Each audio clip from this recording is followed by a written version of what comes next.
사실은 오늘 두 가지만 하면 될 것 같아요. 네. 일단 김건희 녹취록에 관한 7시간 녹취록에 대한 이른바 그 유튜버들의 맹공격이 시작됐습니다. 네. 근데 기존 언론은 아예 언급조차 안 하죠, 이 중요한 사항을. 합동 방송을 하시더라고요. 네. 네. 합동방송에 겨우 11만 9천인 우리는 못 불렸습니다만 어찌됐거나 아니 뭐 불려갈 건덕지가 있어 불려가지 취재를 한 것도 아니고. 아니 그러니까 그래서 우리는 이런 내용들에 대해서 조금 이렇게 세심한 부분까지 그분들이 약을 써시면 우리는 즙을 짠다라는 마음으로 네. 내용들을 좀 보충을 좀 해보려고 합니다. 일단 녹취록의 쟁점은 전체가 드러난 건 아니에요. 딱 두 부분 정도가 얘기가 있었어요. 무속 중독에 대한 실태. 그렇죠. 사실상 이거는 정치인이나 일반적인 사업가가 아니더라.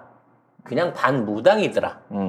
그리고 뭐 의사결정뿐만 아니라 모든 것들을 무속에 의존해서 하고 있으며, 두 번째는 권력의 실세, 집권 의지를 발휘하고 있는 사람이 김건희더라. 쥐가 출마한 줄 알았어. 아니, 지가 스스로 후보래.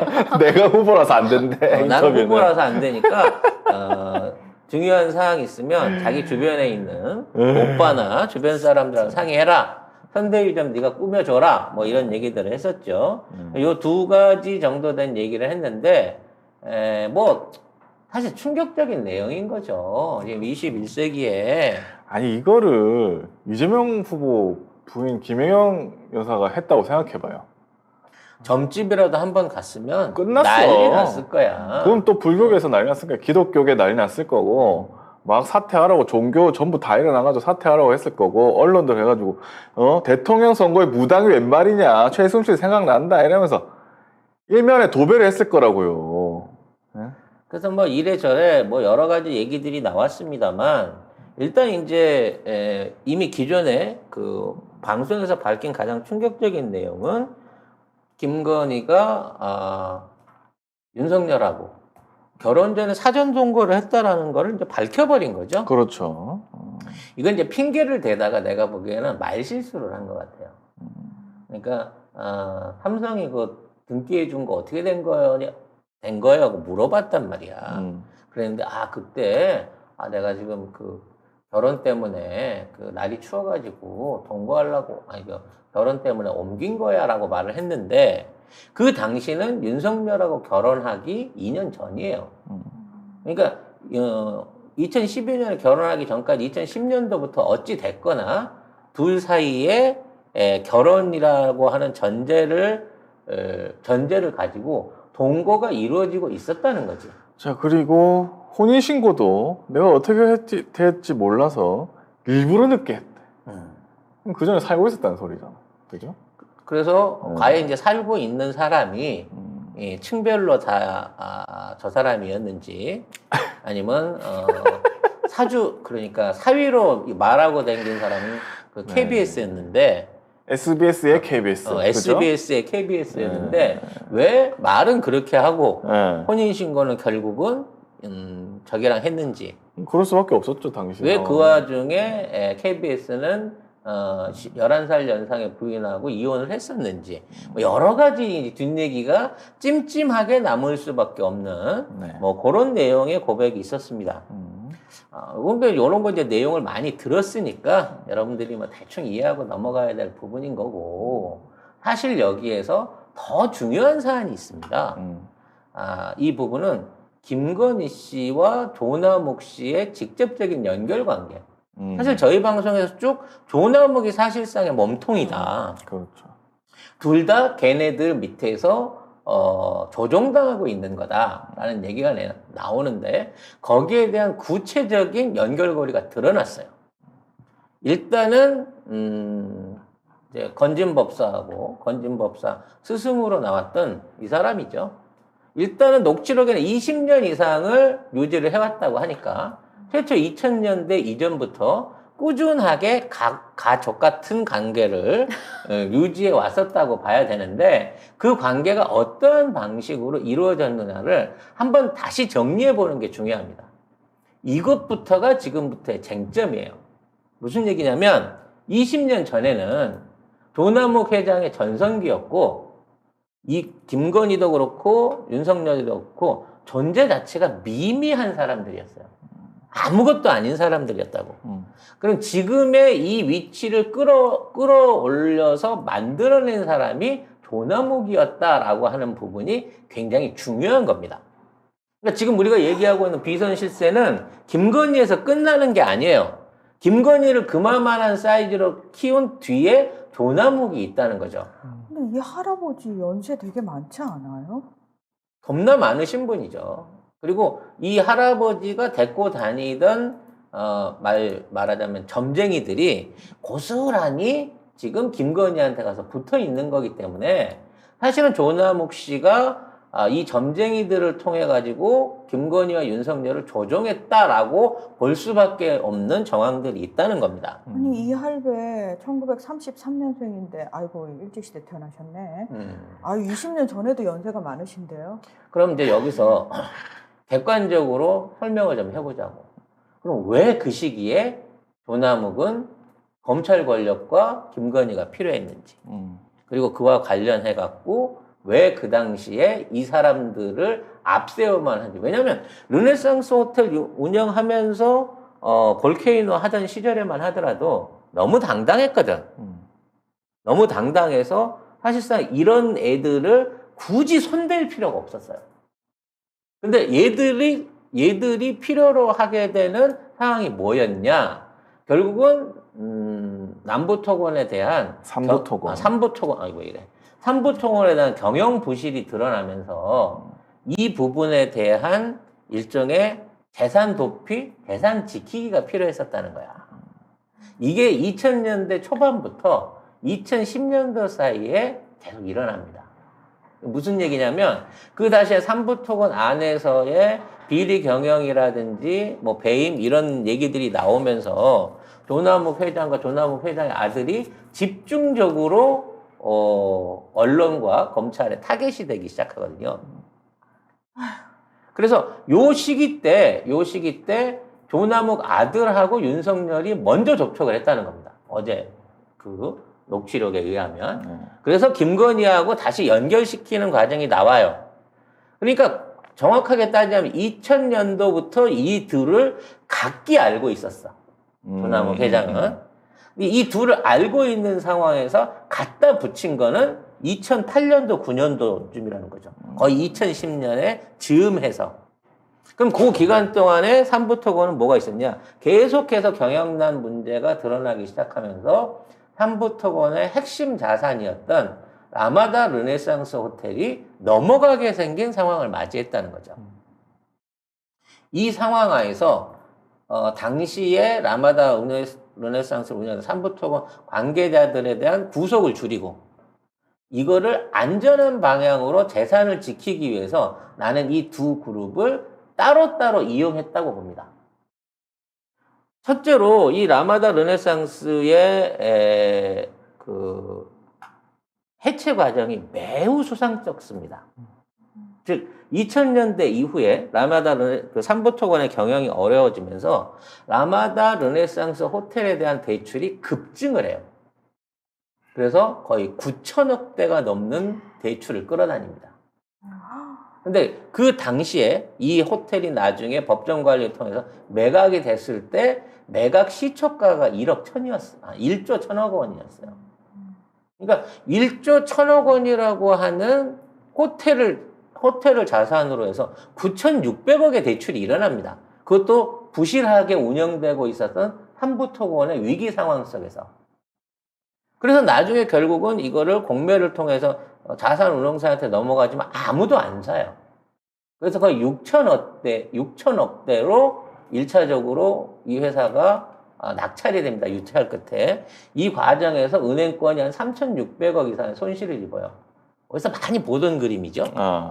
그리고 난 다음에 1차적으로 이걸 운영했던 운영사가 나중에 이지스 자산운용이라고 하는 회사한테 다시 1조 원대로 넘어갑니다. 그리고 넘어가고 난 다음에 끼어드는 사람이 신세계죠. 정영진입니다. 그래서 정영진이 그 당시에 스타필드 같은 거 하면서 신세계 프로퍼티라고 하는 그 회사를 운영을 하는데 이 회사 그러니까 이미 경매 매각이 돼가지고 땅만 남아있던 6,900억 평가를 받고 있었던 이 땅에 대해서 3,500억 이상을 투자를 합니다. 그리고 여기에 호텔을 짓죠. 이상한 건 여기에다 자산 투자를 3,500억을 해놓고 그 땅을 인수하는 게 아니라 20년간 빌려가지고 호텔을 짓습니다. 그러니까 그 땅 주인은 계속 그대로 있다는 얘기야, 누군가가. 그래서 이러한 라마다 르네상스 호텔에 대한 지분과 이 지분을 운영하고 있는 지금 이지스 자산운용도 사실 이만큼의 자금력을 어디서 동원했는지 알 수가 없어요. 그렇기 때문에 난 이 배경 안에 도나묵 씨의 나름대로의 꼼수가 숨어 있다고 보여집니다. 그리고 이걸 이용하기 위해서 2010년도 전후로 김건희를 이용해서 윤석열하고 관계도 만들었고, 그리고 그와 관련해서 접대도 집중적으로 이루어졌다. 그리고 봐주기 수사 의혹 또한 윤석열이 몸통이다라고 하는 부분을 우리가 알고 넘어가야 된다는 거야. 이게 녹취록에 드러난 정황이 왜 이루어졌나를 보면 둘 사이의 연애 관계가 아니에요. 도나묵 회장의 라마다 르네상스 부지 구하기, 그 땅에 대한 재산권 구하기에 이 둘이 이용됐을 정황이 훨씬 높다는 점을 짚고 넘어가야 되는 겁니다. 그래서 이번에 이제 새롭게 제출됐다는 그 향응 그 다이어리 안에 그 향응에 대한 내용이 얼마나 들어있을지는 모르겠습니다만 향응을 떠나서 아예 애초부터 윤석열을 낚기 위해서 김건희를 이용을 했고 그 과정 중에 김건희 어제 녹취록에 이런 얘기가 나와요. 그 당시에 나 결혼 생각 없었잖아. 근데 사람들이 나를 붙인 거야. 맞아. 검사부터 시작해갖고 주변에 있는 사람들이 일단 점쟁이도 소개를 했지만 주변에 있는 검사나 다른 사람이나 도나묵 아들이 실제적으로 김건희를 계속 갖다 붙이면서 만나봐라 해갖고 엮었다는 거지. 그러니까 윤석열은 사실상 타겟이 된 거야. 이 일을 해결하기 위한 용도로 스카우트가 된 사람이다 라고 하는 거, 그렇게 보는 게 맞다는 거죠. 그런 거 같네요. 그리고 또 하나 우리가 지금 잊고 있는 중요한 그 연결고리 하나가 코바나 컨텐츠와 김건희의 미술 경력입니다. 사실 이제 김건희가 치과 의사랑 이제 치과 의사가 아니라 산부인과 의사랑 어찌됐거나 인연이 돼서 결혼을 하다 10개월 만에 그만뒀는데 그 당시에 혼수를 1억 원 이상을 해갖고 보냈대요. 근데 이제 이혼을 하고 나와버리니까 말하자면 엄마가 이 왼수 같은 딸내미 그러면서 엄청나게 구박을 하던 시기였다고 해요. 근데 이 시기 때 도나묵 회장한테 자연스럽게 김건희가 넘어가게 되는 겁니다. 그래서 시작한 게 뭐냐면 미술이에요. 라마다 르네상스에서 미술관을 열어서 그 안에서 전시 사업을 했단 말이야. 굉장히 뜬금없죠. 근데 이 전시 사업을 하게 되는 과정 중에 이미 이제 그쪽에 있는 직원 인터뷰가 나왔습니다. 그 직원 인터뷰에 의하면 이미 공공연하게 그 얘기는 있었고, 그 얘기라는 게 이제 둘이서 도나묵 회장의 이거다라고 하는 얘기가 있었고, 직원들도 암암리에 그 사실을 알고 있는데 이 부분에 대한 얘기를 하지 못하도록 철저하게 입단속을 했었다라고 하는 그 당시 일했던 직원이 있었단 말이야. 근데 왜 미술이냐라는 부분을 우리는 주목을 해야 된다는 겁니다. 왜 미술이죠? 사실 김건희는 미술 쪽에 재능도 없었을 뿐만 아니라 미술 자체를 좋아하지 않아요. 무슨 얘기냐면 김건희가 하고 싶던 건 게임이었어. 그러니까 자기가 원하는 이력의 부분은 미술 큐레이터가 아니라 게임이었는데 2008년도 이때부터 억지로 미술을 하기 시작한 거야. 즉 도나묵 회장이 미술을 하라고 시켰다는 거지. 그래서 전시회를 주도해가지고 VIP 전시회를 열었을 때 건진법사하고 스승 건진법사의 스승 뭔 스님이야? 해우 스님. 해우 스님하고 VIP로 초청이 됐었다라는 게 김의겸 의원한테서 이제 네. 고발로 나왔는데 이걸로 인해 그 연관성은 됐잖아요. 여기에 추가로 붙이면 저 건진법사가 박근혜 그 어머니 탄신제 안에서 자기 절에서 탄신제를 직접 진행을 했었다라는 연관관계가 또 나와요. 네. 그러니까 이 건진법사라고 하는 건 조남욱 회장을 통해 가지고 박건희 라인, 그러니까 김건희 라인 이전에 네. 박근혜하고도 이미 연줄을 갖고 있을 만큼, 왜냐면 이 사람이 박정희 밑에 재정위원을 했으니까 굉장히 이쪽 우리 기득권 측에는 골이 깊은 사람이었단 얘기지. 그래서 그런 방향의 연결고리를 가지고 왜 실력도 없고 전망도 없는 김건희한테 무리해서 미술 큐레이터를 시켰냐는 거지. 요 시점이 아까 말한 대로 삼부토건 문제가 생기기 시작하면서 엄청난 비자금 조성이 필요했을 때입니다. 비자금 조성하기에는 미술이 미술 최고죠. 최고지. 만만하지. 그래서 코바나 컨텐츠가 전시 사업을 했고 거기서 기부금 받은 것만 갖고도 검찰이 조사를 안 하려고 하지만 더 중요한 거는 이러한 대형 사업을 했을 때 사실 코바나 컨텐츠 사이즈는 비교도 할 수 없는 어마어마한 작가전이나 뭐 까르티에 보석전이나 보석전이면 거기 출품되는 물건이 얼만데 삼성도 참가했다고 한 고갱전 이런 것들을 막 벌이는 데 있어서 이 모든 걸 할 수 있는 김건희 능력이 전혀 없었어요. 그 당시 김건희 관련해서 큐레이터 경력을 만들어 주려고 했었던 미술관에서도 증언이 나오고 있는데 그 직원들이 굉장히 프라우드가 높은 사람들이야. 그래서 누가 와서 일도 안 했는데 큐레이터로 인정하고 경력 증명서 써준 거로 갖고 그 사장을 되게 조졌다고 하는 후문이 있어요. 우리 이 바닥에서 20년, 30년 해도 큐레이터라는 명칭 주질 않는데 왜 알지도 못한 한테 이걸 줬냐라고 해서 직원들한테 무지하게 까였다고 하거든요. 이렇게 까일 정도로 영향력을 발휘해서 김건희를 밀었던 거는 이미 그 미술관 사장, 서 대표도 조남욱 회장한테 어떠한 형태로든 청탁을 받았다는 거지.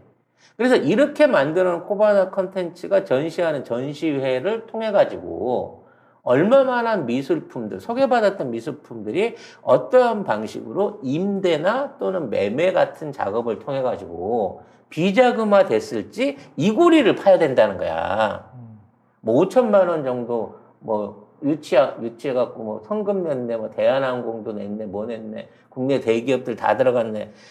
그거 다 해봤자 몇십억 안 돼요. 하지만 그 안에 있는 그림 하나만 장기로 렌탈했다든지 또는 모르게 구매했다고 치면 수백억짜리가 넘는 그만한 작품들이 몇 년 동안 계속 유지가 됐었거든.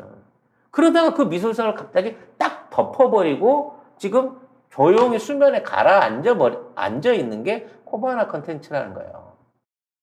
이 회사에 대한 전격적인 자금 조사가 꼭 필요합니다.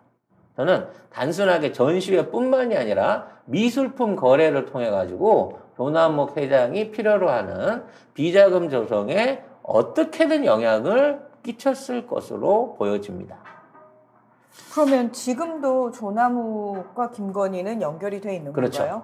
실제적으로도 연결이 돼 있는 거고 그 뒷수습을 하고 있다는 거죠. 몸통이 드러나지 않도록 조남욱하고 연결되어 있는 몸통이 드러나지 않도록 신경을 쓰고 있는 거고 그렇구나. 이 라마다 르네상스 부지 하나가 이 자체로만 1조 원짜리 자산인데 이 자산을 운영하고 있는 이지스하고 조남욱하고의 숨은 관계라든지 그 다음에 정용진하고 협업 과정에서 있었던 관계 그리고 GS를 비롯한 여러 재벌기업, 쌍용을 비롯한 기업들이 조남욱과 어떠한 형태로 이 사업 안에 엮여져 있는지 다 파봐야 된다는 거야. 그러면 김건희 입장에서는 뒤에 우리 할아버지 있어. 우리 오빠가 다 알아서 할 거야. 이걸 믿고 지금 까불고 있는 거구나. 그렇다고 봐야겠죠. 그리고 마찬가지로 이러한 대출을 이용해 갖고 크게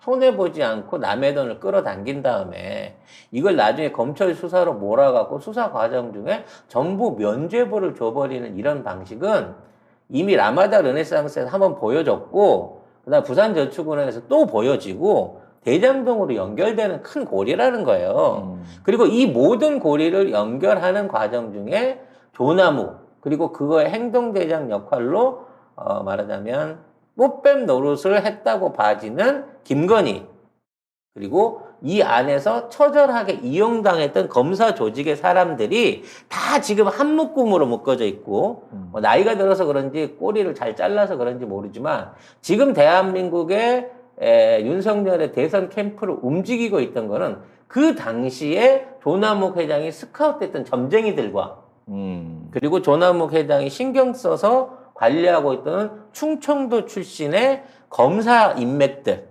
이른바 윤석열의 십상시들이 지금 이 모든 배후에 도사리고 있다라고 봐야 된다는 거죠. 그러니까 결국은 뒤에서 조나묵이 다 큰 그림 그려놓고 그 안에 김건희도 그렇고 윤석열도 그렇고 마리오네트에 지나지 않는 거고. 그리고 그 마리오네트들을 조정하고 있는 실질적인 컨트롤 키는 건진법사를 비롯한 이른바 왜냐면 이 당시에는 건진법사의 힘이 훨씬 더 셌잖아.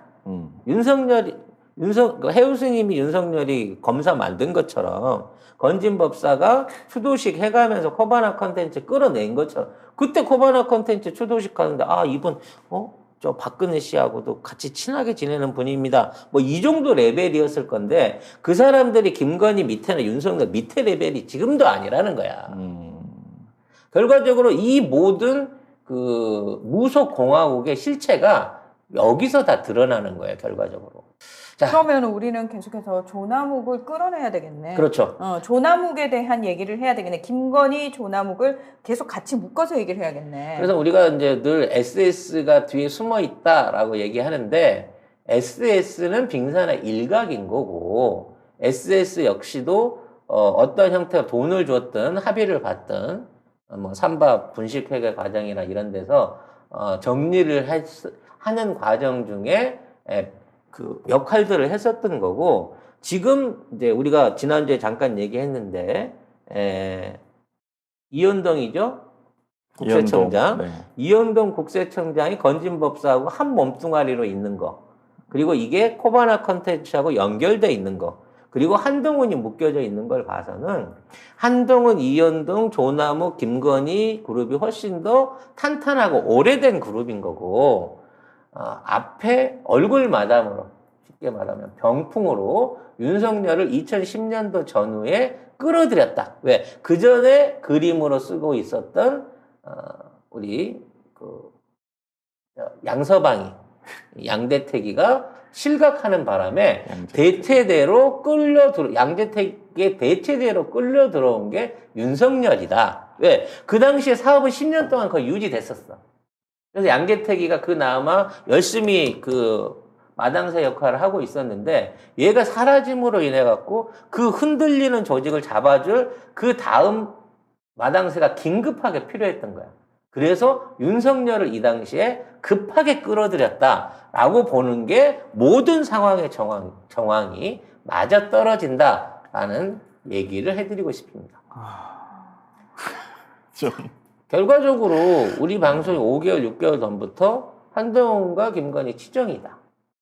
뒤에는 훨씬 더 큰 세력이 있다. 그렇지. SS도 지금 견제를 하고 있는 상황이기 때문에 동업자가 아니다. 그리고 그 배우는 조나묵일 것이다라는 얘기를 저희 방송에 쭉 해왔는데 이제 어느 정도 그 추론이 조금씩 실체로서 드러나고 있는 게 아닌가라는 생각이 듭니다. 조나묵을 쳐야 되겠네. 자, 이와 관련된 증언이나 증거들은 송작가 TV 말고 열림공간 TV로 제보해 주시기. 저희 같은 11만짜리 유튜버 관심 받고 싶지 않아요. 저희한테 제보해 주셔도 패스. 네, 저희한테 해주셔도 저희가 뚜껑도 안 따보고 바로 보낼 거기 때문에 고발 뉴스나 그쪽에다가 넘겨주시면 되고 저희는 이런 방식으로 사건에 대한 추론 내지는 예측을 해보는 역할을 열심히 하도록 하겠습니다. 그 조나묵의 세력이 야당 쪽에만 있다고 생각하지 마세요. 여당에도 있는 거고 윤석열을 검찰총장으로 밀어넣은 세력이 조남욱과 연계된 세력이 가능성이 굉장히 큰 거고 조국 전 장관님 같은 경우에는 그 세력의 실체를 알았을 가능성이 굉장히 큽니다. 그래서 조직적으로 조국 전 장관님을 지금 이렇게 가족 전체를 난도질하고 있는 거고 자 그렇다면 우리는 조남욱을 바로 타겟팅을 해서 조남욱을 쳐야 된다라는 거. 일단 그쪽을 치기 시작하면은 거기에 딸려진 어차피 잔뿌리들은 다 끊어지게 돼 있으니까 조남욱을 결국은 끌어내야 이제 되겠네. 삼부토건에서 사장짓을 했던 이낙연 후보의 동생부터 그렇죠. 네, 바로 주목을 받게 되겠죠. 다이렉트 연결된 사람이 그분이니까요. 네. 아니 우리가 눈으로 확인할 수 있는 사람이니까요. 예. 여러분 새해 복 많이 받으세요. 이번 설날 선물은 한우 어떠세요? 부드러운 육질과 풍미, 대한민국 1% 최고급 미경산 암소 한우를 송작가 TV몰에서 만나보세요. 설날 선물은 어디서?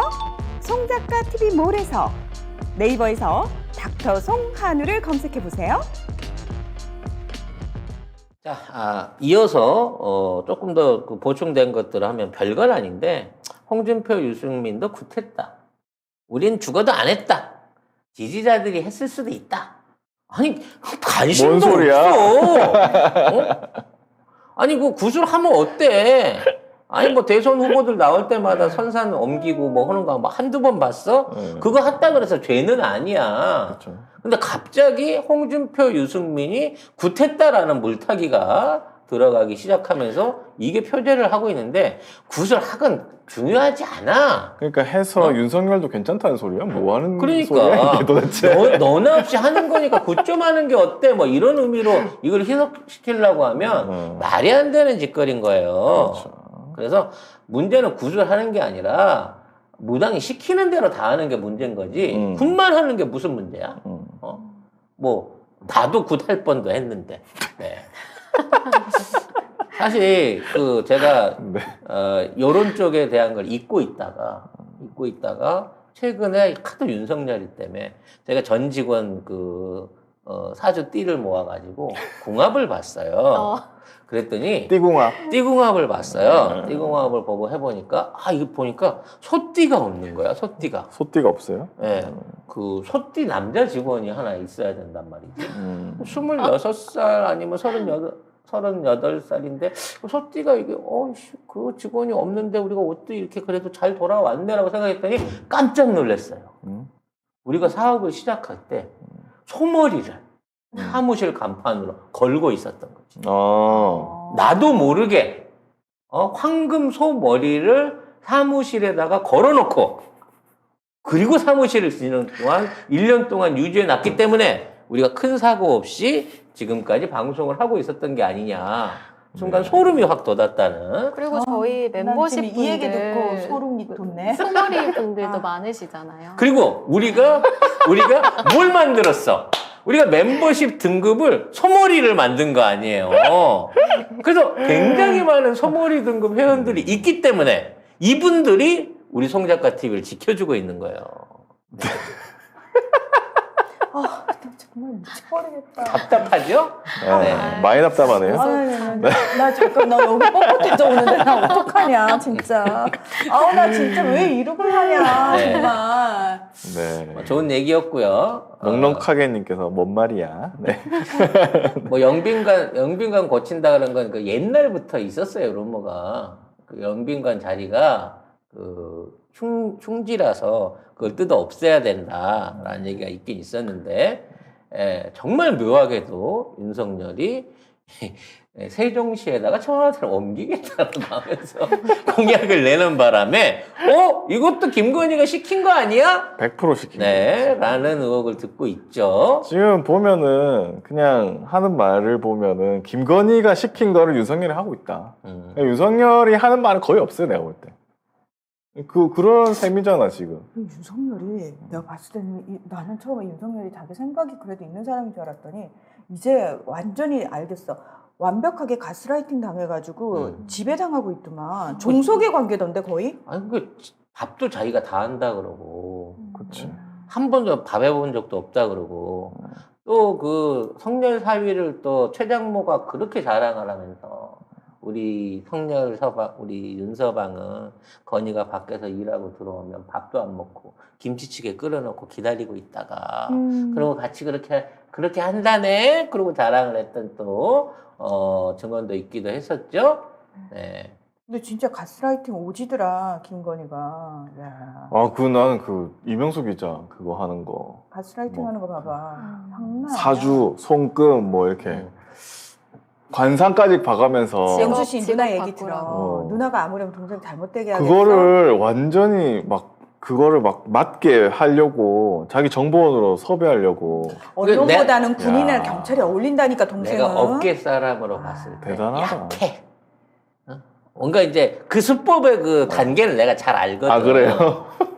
처음에 딱 있자마자 어릴 때 집에 우물 있었지? 없었는데요? 그랬으면 넌 죽었어. 이건 되는 거지.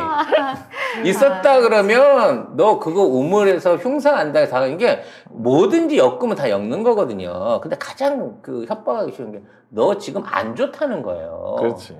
너 지금 마음에 쌓인 거 있지? 너 이지군이 있어. 본인이 제일 잘 넘어. 너한테 지금 굴욕이 느껴져. 너 지금 직장 때려치고 싶잖아. 그지? 뭐 이런 거지. 왜 방송 때려치고 싶어? 아니, 나는 계속 하고 싶어. 꿈도 꾸지 마. 그러면서 여자 복 없지. 이거 남자한테 이게 치명적이거든. 너 여자 복 없지라는 말 하면 솔직히 너 왜 장가 안 가 이 얘기랑 똑같은 결론으로 나기 때문에 이게 맞아요. 치명적이에요. 아닌데요, 저 결혼했어요. 네 와이프 너 잡아먹는 거. 너랑 인연이 아니야 그 여자는 뭐 이런 식이거든. 동생 그 여자랑 계속 살다가는 그 몰아붙이면 얼마든지 동생 돼. 뒤통수 맞고 빨개 먹힌 채로 쫓겨난다. 큰일 나. 누나 말 들어. 근데 이게 전형적인 점장이다 하는 수법이고, 근데 이게 제대로 안 배운 스타일이에요. 이게 조목조목을 못해. 사실 요거 할 때는 뭔가 이렇게 전문 용어가 좀 들어가야 됩니다. 전문 용어? 당신 귀 모양을 보니 귀끝이 뾰족한 것이 이런 귀들은 뭐가 이런 식으로 뭐 사주를 봤는데 당신 사주에 금이 많잖아. 금이 많으면 그런 성격이 식으로 가야 이런 되는데. 식으로 이제 전문성이 좀 들어가줘야 더 혹합니다. 그냥 너무 뜬금없이. 근데 얘는 공부를 드럽게 안 해갖고 사주나 전문 용어를 못 쓰는 거야. 오빠 나 공부하는 거 싫어해. 그러니까 너무 싫어하기 때문에 오빠, 나는 허접대기야 꼬시는 방식이. 그냥 얼굴 고쳐서 예쁜 걸로 밀고 나갈래. 피곤해. 그러니까 내가 얘기했잖아. 얼굴형이 둘이 닮았다고. 그래서 명수를 좋아했을 수도 있다니까. 어? 네. 성형 전에 얼굴은 둘이 비슷해요. 그러면 분명히 농담 아니라니까. 분명히 건이한테 원래 건진법사 그렇게 얘기했을 거야. 너는 성질이 남자고 너 군인했어야 돼. 넌 그래서 너 남자 잘 안 되지. 남자랑 관계 안 되지. 똑같이 자기가 받은 걸로 갖고 그래서 써먹은 거야. 그거네. 맞다. 결혼 안 된다고 했잖아. 그렇지. 막. 그러면서 우리 같은 사람 결혼 안 되잖아. 근데 이게 연이 맞아서 되는 거잖아. 요게 걔가 들었던 옛날의 가스라이팅을 리바이벌 해갖고 이명수한테 써먹은 거라고. 그래가지고 명수 씨가 약간의 환멸을 느끼고 있어. 이직을 할 생각이 많아. 이러면서. 근데 직장인들 중에 환멸 안 느낄 사람이 어딨어? 하루에 3번씩 느끼지. 이직 안 하고 싶은 우리 사람. 직원들도 느낀다고. 이직 안 하고 싶은 사람이 어디 있어? 돈 잘 안 되고 그러지. 경제적으로 어렵잖아. 서울의 소리를 10년 다녔으면 당연히 경제적으로 어렵지. 조중동이야? 아니 조선일보 기자들도 힘들대잖아. 울면서 맞아. 상담받는 데잖아. 환멸이 있어요. 조선일보 기자들도. 그러면 자기는 한결에 아니고 경영에다 꼽아놨다는 거야. 맞아요. 경향에. 누구겠어 그냥 유이곤이. 유이곤이지 그냥. 뭐. 네. 또 열받네. 씨. 그러면서 이 기자가 100% 진보 좌파가 아니야. 서울의 소리 좌파잖아요. 차라리 보수 쪽이 맞아. 군인, 경찰 같은 이렇게 하면서 계속해서 이명수 기자가 거기 안 맞으니까 내 정보원을 하라는 식으로 계속해서 이거를 통화를 합니다. 2시간 이상으로 집요하게 정보원 만들려고 해요. 야, 참. 근데 안 넘어간 이명수 기자도 참 제정신이 있다. 애초에 이명수 기자는 어떻게든 내가 이걸 탐사 보도를 해야 되는 게 우리 옛날에 무슨 경찰이 무관도 심정으로 깡패 조직 들어가는 그 마음으로 들어갔던 거야, 이 양반도. 야, 진짜. 어찌 됐거나 뭐 그런 그림인 거고요. 결과적으로 아유, 진짜. 그 앞으로는 이현동 아까 얘기했었던 이현동 전 국세청장이 이 안에 그 재단의 거의 대표자로 돼 있대요. 이 안에 재무이사로 건진법사가 건진법사는 해우스님이 이 안에 돼 있거든요. 네, 해우스님. 여기가 비자금의 몸통이다라고 봐야 되는 겁니다. 아마 이현동 씨가 돈 관리 얼마나 잘했겠어요. 이 안에 들락날락하는 자금이 어마어마할 겁니다. 현금만 17억이라고 하는데 17억 정도가 아닐 거로 생각이 되고요. 이 돈의 흐름 속에 반드시 이 김건희 모녀가 연결돼 있을 거다라는 생각이 듭니다. 연민복지재단 말씀하시는 거죠? 네. 네. 자, 이 이외에도 무정스님 심도사하고 건진법사 이외에도 굉장히 많은 무속인들이 추가로 있는 것 같아요. 근데 탑은 이 두 사람이고 천공은 좀 결이 다른 것 같아요. 이 사람들하고는. 근데 어찌 됐거나 이런 사람들 말을 듣고 현재 모든 윤캠프의 흐름이 지나가고 있다는 거죠. 아유, 저분들 관상 보니까 급살 맞으실 관상이네. 다 그닥 관상 이쁘지가 않습니다. 네. 네. 그 부분에 대한 거는 앞으로도 지속적인 조사가 되어야 될 부분입니다만 지금 있는 검찰은 아마 움직이지 않을 것으로 생각이 됩니다. 네. 근데 이 정도로 하면은 왜냐면 이제 하면 정치 개입이 될 수 있다라는 뭐 핑계를 대겠지요. 하지만 우리가 선거를 이겨놓고 얘네들은 탈탈탈탈 다 털어야 됩니다. 사실 저는 제일 충격받은 게 박근혜하고도 연관이 있었다는 얘기고 그러면 최원순과도 연관이 있었다는 거예요. 건진법사는. 최순실하고도 그렇죠. 연결고리가 있었다는 거예요. 그렇다고 치면 조남욱의 지금까지의 행보 안에서 연결돼 있는 구태, 즉 과거 군사정권 이후에 있었던 정치 검찰 기득권의 카르텔 깊이가 얼마까지 갈 것이며 왜 어마어마한 재벌들이 김건희한테 아무것도 없는 김건희와 윤석열한테 휘둘렸느냐를 생각했을 때 사실 이건 얘네들이 휘둘른 게 아니라 뒤에 있는 조남욱이 휘둘렀다고 보는 게 맞지 않느냐라는 생각을 해보게 됩니다. 역대급 최고의 빌런의 정체가 지금 드러나고 있는 상황이다라고 이해하면 좋으실 것 같아요. 최순실이 하던 무당이 이 무당인가? 그 무당도 이 무당인가? 그렇다고 뭐 같이 섞여도 있는 거지. 그건 최태민이었잖아요. 근데 그때는. 이제 최태민 씨는 자기는 이제 일찍 돌아가셨기 때문에 최태민 이후로는 사실은 최순실이 거의 무당 같은 역할을 했잖아요. 그렇죠. 뭐 오방색 찾아도 되고 하는 게 뭐 꿈에 나타나고 뭐 그다음에 그런 뭐 거 색깔로 관상 본다고 하는 해우나 건진하고 비슷한 레벨인 것 같아. 얼굴빛, 눈빛 뭐 이런 거. 얼굴빛으로 본다 뭐 이런 거 보면. 그러니까 결과적으로 따져놓고 보면 너무 수준이 떨어지잖아. 아니 이 떨어지는 수준 안에서도 검찰이 사실은 얘가 얘기했어. 이명박도 박근혜도 지들이 잡았다고. 그죠. 근데 검찰이 신속하게 최순실 관련한 이러한 내용들이나 정보들을 습득하고 빠르게 검찰 수사를 끝낼 수 있었던 것도 이 사람들이 사실은 동업자였기 때문에 가능하지 않았나. 내부 사정을 너무 잘 알고 있었기 때문에 그 촛불정국 이전에 그러한 윤석열의 신속한 수사가 진행된 게 아닌가라는 생각이 들어요. 그리고 결국은 이렇게 만들어놓은 박근혜를 감옥에 넣어놓고 안 빼주고 있으면서 혹시라도 박근혜가 사망하거나 이런 상황이 생겼다고 치면 그걸 갖고 다시 역공을 했을 거고 만일 이 사면이 안 된 상태에서 지금 박근혜가 혹시라도 사면했다 그러면 가뜩이나 지금 지지율이 비슷하다고 우기고 있는 이 상황 안에서 지금 대선 전국이 어떻게 돌아갈지 모르는 상황인 거예요. 그런 면에서 보면 정말 이 조직은, 이 무속당은 어마어마한 조직력과 활동력을 갖고 있다는 거야. 그리고 가장 중요한 거, 얘들은 상식에 따라 움직이질 않아. 정말 몰상식하고 말도 안 되는 짓거리를 한다는 거지. 이 상황에 김건희가 프로필 사진을 스튜디오에서 찍으면서 대외 행보를 제기할 수 있다.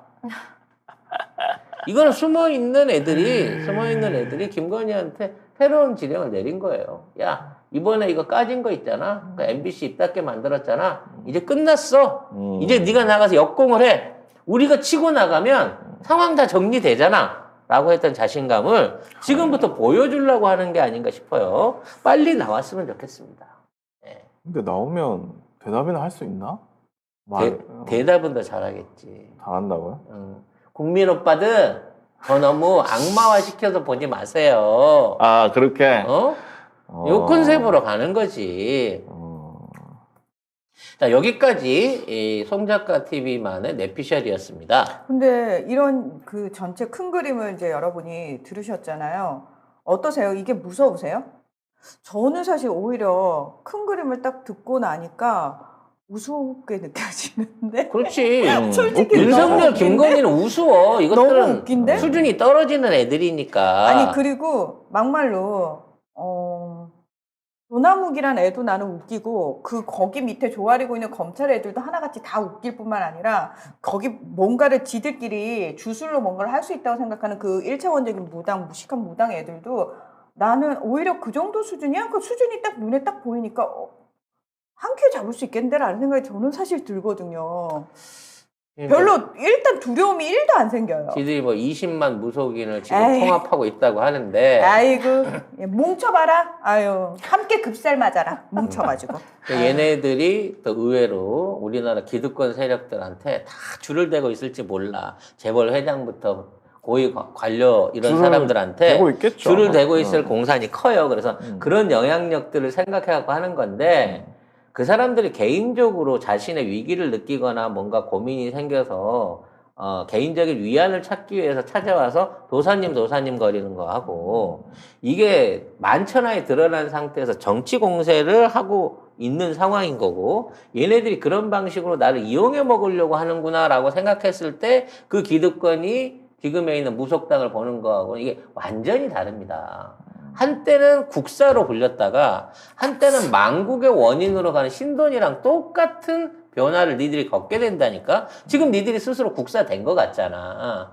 국사인 것 같잖아. 다 된 것처럼 얘기하더만. 근데 이게 나중에 만천하에 드러나갖고 국민들이 여기에 대한 분노를 내세우기 시작하면 넌 바로 돌맞어. 사진까지 닦아놓고 어디로 갈 거야. 예. 자, 그런 얘기를 일부에 정리를 하고. 아니 뭐 그런 그림도 있더라고요. 그 김건희하고 그 윤석열이 윤석열 검찰총장 됐을 때 그 청와대 초청 받아 갔잖아요.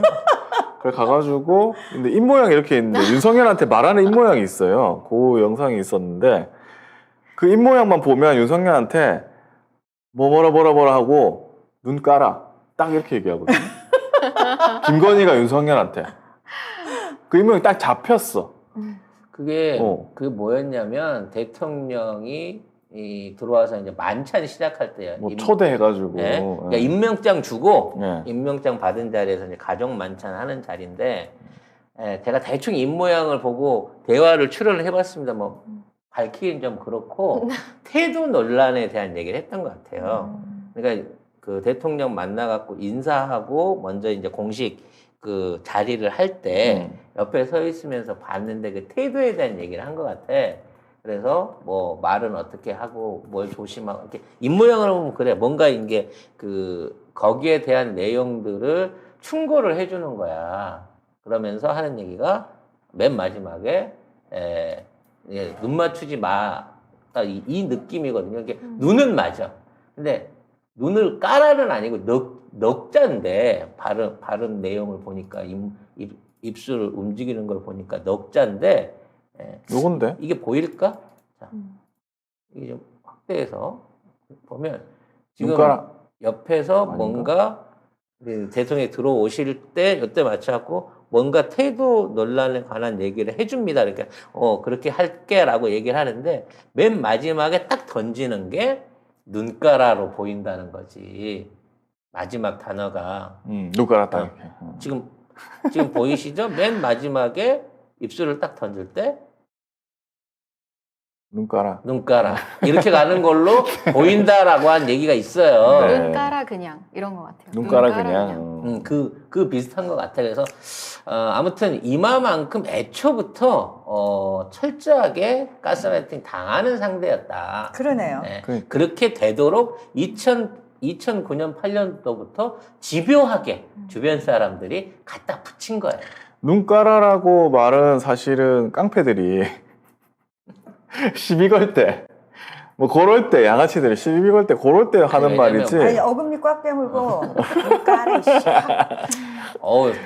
쫀득쫀득한데? 근데 아마 그 사람들이 보는 데서 윤석열이 대통령을 대하는 태도가 조금 말하자면 안 좋아 보였을 수 있었기 때문에 아마 그런 충고를 한 게 아닌가 아니 싶은 생각을 그래도 해봅니다. 저기서 입모양이 다 보이는데 거기서 남편한테 눈 까라 이게 맞는 건지 저는 모르겠어. 나는 아닐 것 대통령 같아. 앞에 눈을 깔아야지. 그건 당연한 근데 거지. 이제 원래 이제 보통은 이렇게 웃으면서 눈가라 쳐다보지 말고 알지? 꽉 깔아. 그거거든. 이렇게 하지 보통은.